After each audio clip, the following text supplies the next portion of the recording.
welcome back to my channel, Red Explores Town. So guys, today we are going to explore around Kaarster or Kaarster Lake here in Germany. Kaarster or Kaarster Lake is located just nearby the city of Kaarst, or that's nearby Neuss, Rhein-Kreis Neuss.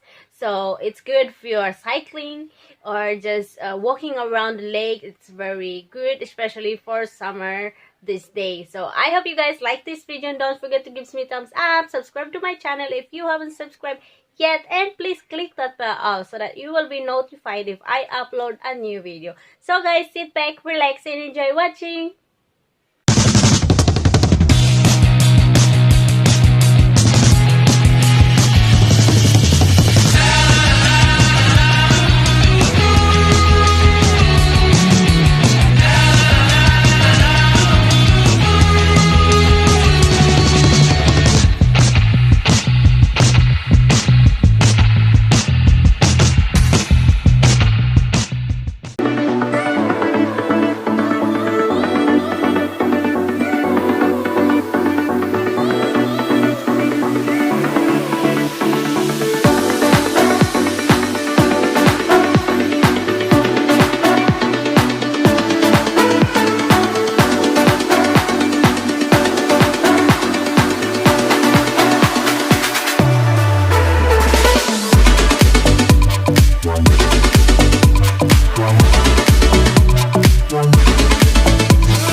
guys, that's all for today, and I hope you guys like this video, and comment, like, and share, and please subscribe to my channel if you haven't subscribed yet, and click that bell so that you will be notified if I upload a new video. So see you guys in my next video, and let's explore the world together. Bye!